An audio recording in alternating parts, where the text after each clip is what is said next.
Hi, this is Ruth Lopez. I'm the program manager for the Community Land Trust of West Marin, and I'm going to start with an overview about affordable homeownership. There are many benefits to affordable homeownership beyond the obvious one of affordability. Affordable homes means the household can afford other necessities like health care and good food, and that usually means more money back into the local economy to create a thriving local population. There are also fewer foreclosures because affordable homeownership has the support of a nonprofit or subsidy behind the owners. If an owner's financial situation runs into trouble, the nonprofit can step in to help them make adjustments and take steps to avoid foreclosure. The foreclosure rate among community land trust homeowners is very, very low. Most models of affordable homeownership have similar requirements. You will need to be a first-time home buyer. There are income restrictions. The home will need to be your full-time and primary residence. You will need to agree to resale restrictions. You will need to complete a home buyer education course. You'll need some down payment money, but it's usually less than market rate. So let's turn our attention to community land trust ownership in particular and explore how that works. When a community land trust, which I'll call a CLT for short, acquires a property, it will split the title between the land and the homes. The CLT will either rent or sell the housing while continuing to own the land forever. If the CLT sells the housing to owners, it will lease the land back to the homeowners through a 99-year renewable ground lease. The ground lease has resale restrictions. The homeowners can earn equity and sell the home, but they can never sell it at market rate. This ensures that the home will always be an affordable home ownership, and it makes the purpose of housing become about having stable homes rather than about wealth building. Homeowners own the home and all the improvements. And as I mentioned before, the owners have the support of a CLT behind them. Let's take a little deeper look at that ground lease. Although the CLT owns the ground, the experience of being a CLT homeowner is just like regular ownership. You're responsible for maintaining the property and everything in the ground, including the landscaping and the septic system. You are responsible for paying the monthly ground lease fee and the property taxes.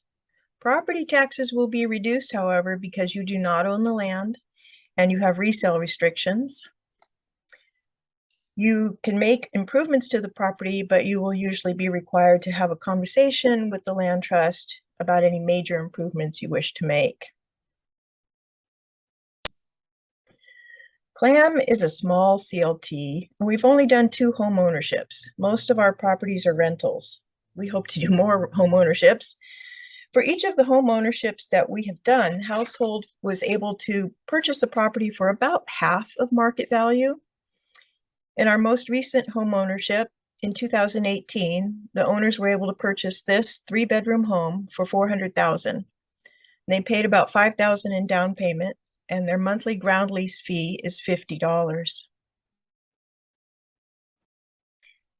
We've seen a lot of interest in co-ownership in the last few years, and we really want to support that and enable that.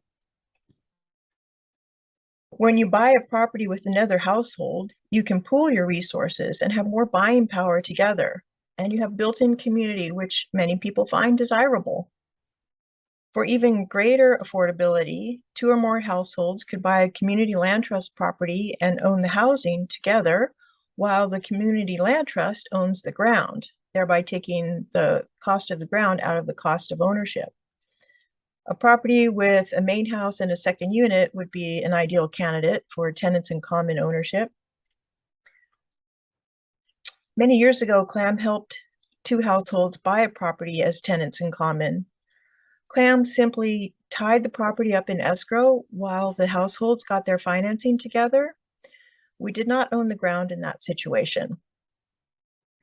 CLAM is happy to help facilitate tenants in common ownership again, like that one, but we're also interested in creating even deeper affordability by owning the ground and creating permanent affordability through a ground lease with resale restrictions. I just should mention that tenants in common is not the only way to hold title together, but that is not the scope of this presentation. Considerations for finding compatible co-owners. Well, basically what it comes down to is that while there may be many people you want to share a Saturday night drink with, there aren't as many whose financial life you like to mix in with your own. Effective communication skills are super important when money, property, and friends are involved. And complementary skills is another thing to think about. If one of you is good at budgeting and finance and the other is good at repairs and enjoys do-it-yourself projects, you could have an excellent match. So think carefully about your strengths and weaknesses and how you might be responsible for a property according to your strengths. I also invite you to get self-reflective about your financial philosophies. Do you like to take a little risk with financial investments or play it safe? Or do you avoid it altogether because it's overwhelming and confusing? When you have a little extra money, do you put it in savings or do you spend it on upgrades? And overall, how comfortable are you talking about money? If you aren't comfortable talking about finances, then you may have difficulty making financial decisions together with another household. And finally, my last slide is just a few of those homebuyer education courses. There's more, and they're mostly all online these days. So here's 3, and as I said, you will be required to take a homebuyer education course. It's not a bad idea to start that sooner than later. Okay, thank you.